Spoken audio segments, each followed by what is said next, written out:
Southerly breezes starting off our Friday in the low 50s, developing chance of showers through the morning and early afternoon hours.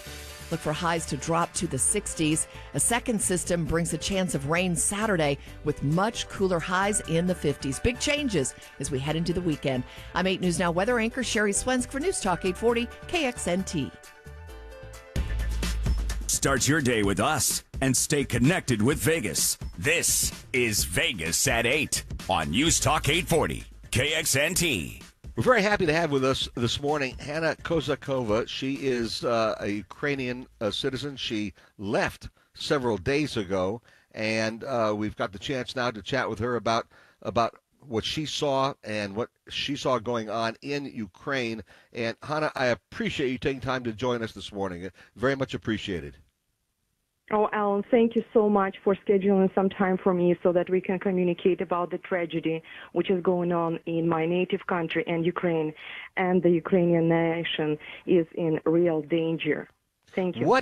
Tell me what you saw before you left. You left several days ago. What did you see there before you left? Well, I was incredibly blessed by Lord to leave the country just a few days before the war started, and it was all peaceful. And no one believed in Ukraine, including the citizens and guests from other countries, that the war is actually possible in the way it's going on right now. So there was no immediate evacuation of all the citizens of capital or anywhere in Ukraine. I had my air flight scheduled just because I had private reason. My baby got sick and I had to go back to see my child. So I did some of the charity and music projects in Ukraine, completed my agenda, and took the air flight from Ukraine to Poland and then from Poland to United States. Right. Let me ask you, was there a lot of tension in Ukraine before you left among the people of Ukraine? Well, for the diplomatic professionals and for the government and for the military, yes, they were kind of on alert because there were some informational resources telling that the war is possible. But the peaceful, innocent people of Ukraine, like my friends and family, no one would ever believe that a war with missiles, bombing, shooting, tanks, and Russian troops on the streets of a capital or any other city is possible. That was not ever a reality people could believe before the war started. Have you talked to your family since you left? I have talked to my family every day since I left. And How are they doing? When the war started, they had to go downstairs in the condominium building where they live to the bomb shelter. The building they live was built by imprisoned Nazi in 1946, and it's natural that those days the building had to have the bomb shelter. So the first day of the war, when they had to listen to the siren, they had to go to the bomb shelter and stay the whole night there. And now they have been living there for 7 days since the war started.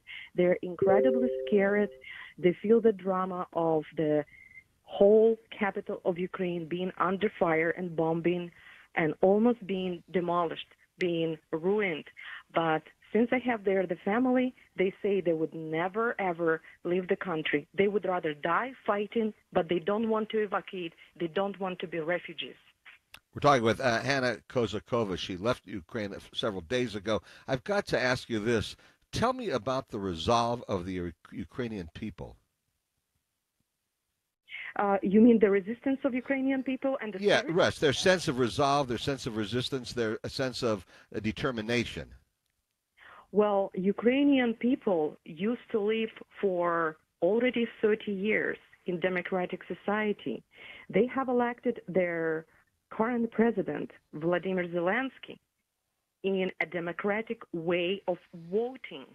They understand that they would not want to be the part of another country which doesn't have democratic fundamentals, the country which doesn't have the freedom of speech, the country which has very invasive and aggressive politics for the Ukrainians as a nation.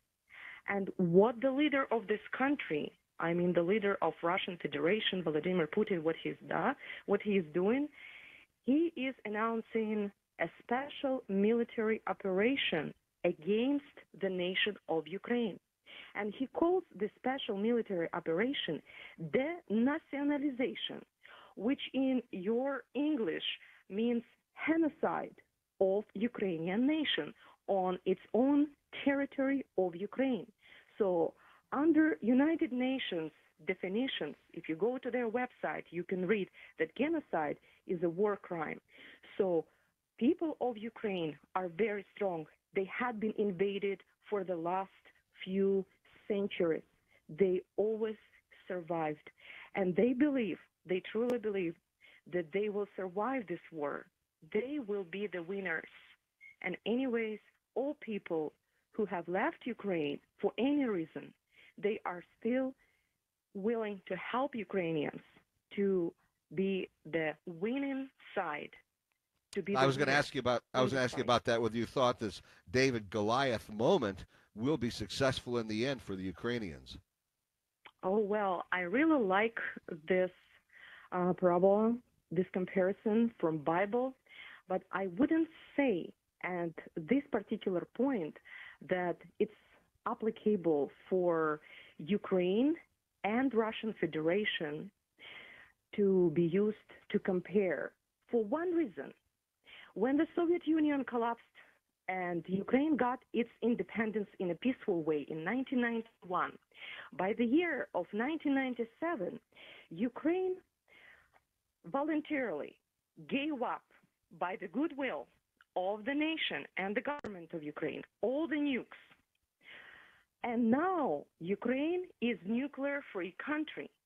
So what was the weapon of David? It was some kind of lasso with a stone. So Ukraine doesn't have lasso with a stone because Ukraine has no nukes, no nuclear weapon, nothing to be comparable to that lasso with a stone of David. So what Ukraine wants to rely on, Ukraine and Ukrainian people would like to believe in those guarantees which were given this country and the nation during signing the agreement of giving up the nukes in 1996. And what's going on right now? The territory of Ukraine is bombed. The nation is under a genocide program of Vladimir Putin. And there are no guarantors who would protect the nation of Ukraine. No guarantors who would protect the skies and make a shield that Ukraine is not bombed every day and every night, that innocent people who are living in residential areas, in the houses and in the condominium buildings would not be bombed and shot by missiles and by the tanks. And Ukraine is right now under the shock because they cannot believe that guarantors are not coming up to help and there is no country coming up to support. Yes, there are many missions going on through the world, sending donations and sending money support and other help, but it's not enough. If the sanctions and humanitarian help cannot stop bleeding of Ukraine, cannot stop bombing and other troops coming into the country through the borders and shooting innocent people who live in residential areas, shooting kids in the hospitals and orphanage houses, then the sanctions and help is not good enough. So the world has to decide, has to invent some tool, some instrument to stop bombing of innocent people of Ukraine right now, since it has been going for 7 days. So I've got to ask you this also. What else can and what more can the U.S. do to help? Well, if the sanctions cannot stop Putin at this particular point, there should be the international diplomatic and legal court hearing against him and his team and his government and all the people who support him. that they have officially announced the genocide, denationalization of Ukrainian nation, and they should be put into the list of military crimes, and they should be definitely somehow neutralized.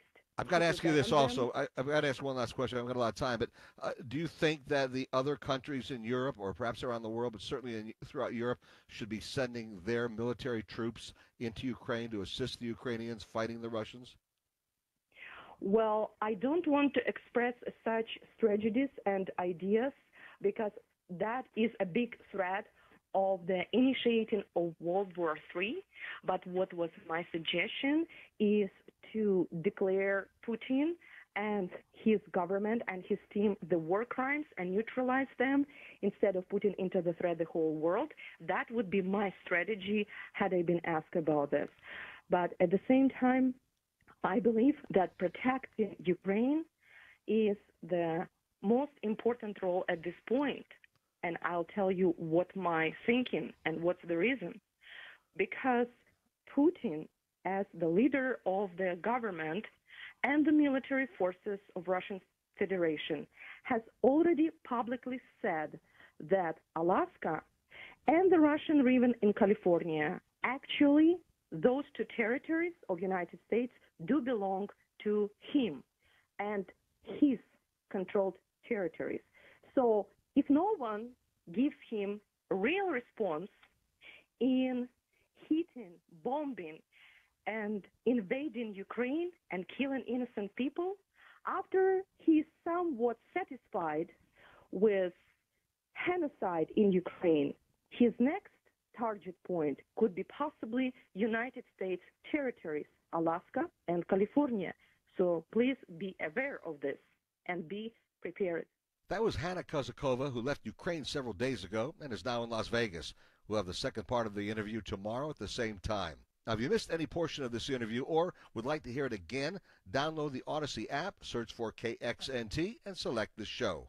Hey there, News Talk 840 KXNT listener. So, you just unwrapped your new Google Home device, huh? Excellent. Now, here's the easiest way to stay connected with Las Vegas and the world. Power up your smart speaker. Now say, hey Google, play KXNT.